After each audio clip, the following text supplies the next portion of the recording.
everyone, it's Laura, and today I'm here to talk about The Emperor and the Endless Palace. Now, this book first came to my attention after watching Kayla from Books and Lala talk about it in one of her videos. And so I wrote down the book title because this cover, it just spoke to me. And I can't for the life of me remember what video it was or what she exactly said about it, because I love Kayla's videos, but I don't usually take her opinion into account a lot when it comes to my own reading, because we don't share a lot of similar tastes, and it's not even reliable. There are some books that she loves that I love. There are other books that she hates that I love. It's not one of those, well, if she hates it, then I must love it. It's not one of those situations. So if she's talking about a book and the themes it has, or just the story in general, I listen more to what she has to say about it, and if it sounds intriguing, then I'll probably add it to my list. I could not, like I said, remember. I did try before filming this to go back and figure out what video it was in, and after searching about 5 different videos, I just kind of gave up. I did look on her Goodreads rating, and she had rated it 4 stars, but it let me down. It was not what I expected. I was super excited because I picked this up at a used bookstore that I went to, and so I actually got a really good deal on it, which makes me feel a little happier with how much I did not enjoy the reading experience, because I don't know, the list price on the book jacket is $28.99 and I only paid $10.98 for it.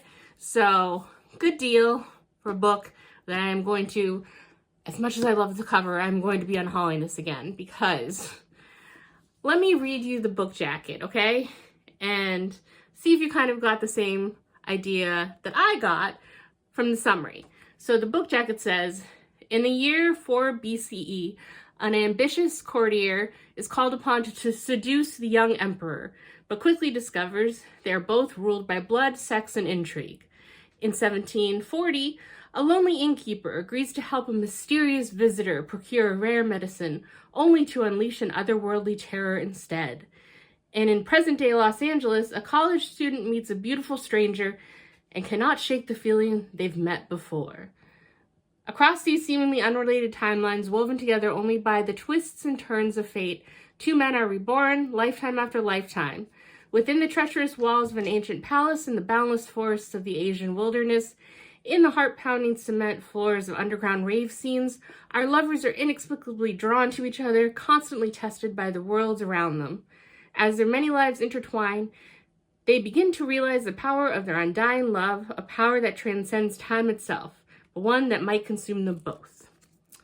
So, I know some people have issues with stories with multiple timelines. A lot of people seem to either love it or hate it. I am normally on the spectrum of loving it. That being said, I was even more drawn to this story because I assumed it was kind of one of those soulmates things where they find each other age after age after age, something goes wrong, they die young, and maybe this current lifetime is the one where they finally get it right and get to live out their happily ever after. No. This is not the story that I thought it was, because as it says, I don't want to spoil it. Maybe I'll have a little spoiler section at the end, but the first one, I feel really bad too, because I listened to the audiobook and I did try and practice how to say the names of the characters, because in the first 2 timelines, the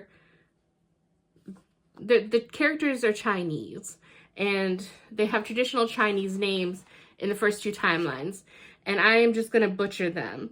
So I So like this is 1740. This is the name of one of the characters. Like where's the other? Can I find the first one? And that's like another, you know. And so the earliest timeline, which is the 4 BCE, there is basically a lowly court scribe or court worker who only got that position because of his family, but basically he's the black sheep of his family. But as it says in the summary I read earlier, he's ambitious, and apparently he's not good at being subtle because he's kind of roped into schemes in the court. But how he acts upon his ambition when we first come to meet him is basically he gets information with anyone that's willing to sleep with him. And even when he meets the emperor, it wasn't exactly the epic love story I was hoping it would be. It seems like this character is just more ruled by lust and the pleasure that he can get from sex rather than anything else. So it found me harder to root for them because each time you see the pairing from one person's perspective, and it's not always the same person in the couple, so the same soul. So just because you're in that perspective, you can't assume that you're following the same soul, in each timeline. So sometimes you do kind of second guess like which one it is, and I don't know. It's just I don't know how to explain it. It seems I'm not opposed to lots of sex or spicy scenes in books, but I need there to be, I guess I was going to say motive or like emotion behind it. And there is motive if he's trying to get, it's hard to root for a couple in a love story, which I assume this was a love story, if one of them is just purely based on sex and you can't see into the head of the other one to know what they think, but based on their actions, it seems like, a normal love story, that the emperor is fully on board with it. And then in the innkeeper, that timeline was weird, and I found actually probably the most intriguing, but I don't know. This was just a weird book, and I wanted to like it so much with the male romance, like I said, with the souls reincarnated age after age type thing. I was a sucker for that. There are almost mystical, magical elements in here, and there is some tiny bit of lore from Chinese legends and stuff in there. And then just in the current timeline, you're in the perspective of River, who's a pre-med student, and then he becomes fascinated with Joey. And every decision that River made, I kind of wanted to bang my head against a wall that he was so obsessed with Joey, and I just kind of wanted him to like stop at that point.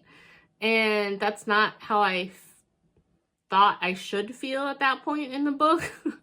So I was very thankful that it was a shorter book and it was a short audiobook.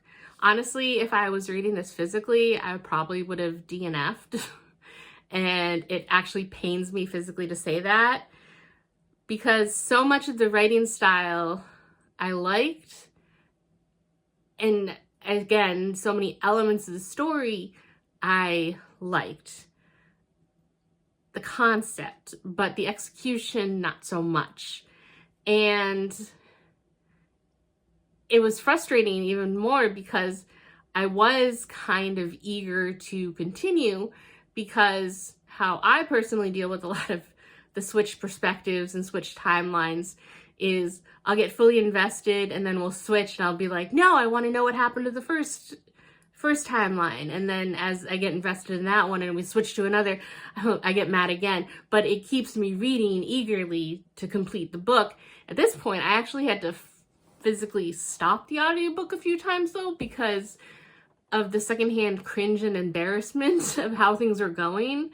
And I know that's a me thing, but I had such high hopes. Maybe I shouldn't go into books expecting things. I watch so many YouTubers get super excited about, 5-star predictions or books they're gonna love and then being let down.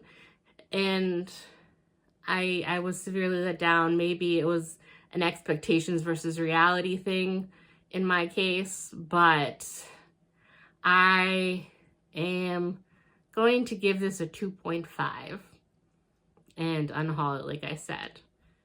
And that makes me sad. So I think that's all I'm going to say for right now in the spoiler-free section, but I just have to kind of yammer on about this for a minute. So I'm going to put up a warning for spoilers, and anyone that cares to know more, I'm not going to spoil everything, but I'm going to spoil some stuff. So if you are checking out, thank you for coming. I'll see you in the next video. But if you want to stick around for spoilers, then it starts now. Okay, so I'm so pissed off.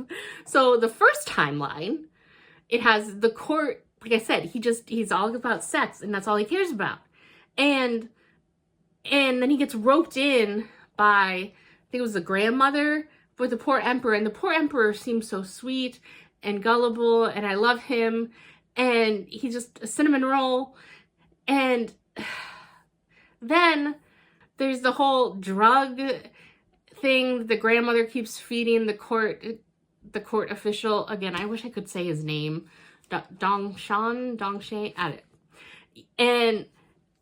And then I just got super pissed when he slept with the emperor's guard, cousin, general, whatever. And maybe it's because cheating is like a deal breaker for me, and I wasn't so much against him when he was using sex as a mean to gather information before he hooked up with the emperor. But for a couple that I'm supposed to root for age after age after age, and for it to start off like that just pissed me off to no end, because I hate cheating. It is a huge deal breaker for me. I am not about that in any form of media, books, movies, TV shows, even real life. Cheating is just a no-go for me. So I wish I had known about that. And so that pissed me off. And then in the second timeline, when there's an innkeeper and then there's a 9-tailed fox demon, and the way that the innkeeper, what is it, the doctor's name? I forget the doctor's name. He basically had made the innkeeper a sex slave, and he had kept him under a magical thrall, and so the innkeeper's memories of them having any sort of relationship was not true. And then him and the fox spirit fuck each other to death in that life. What the hell?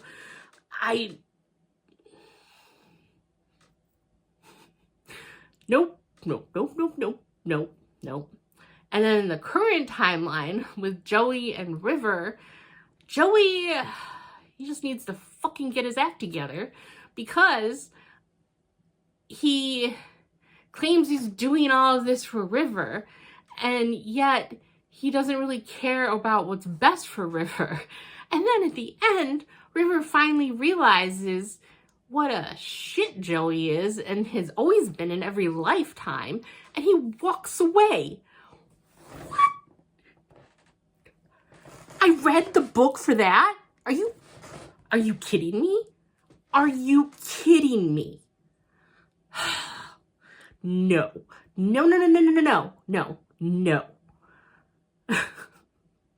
So, unhauling as fast as I possibly can because I get enraged even looking at this beautiful cover anymore. And it makes me mad because it's glorious. It's exactly what I would want in a cover. And I just...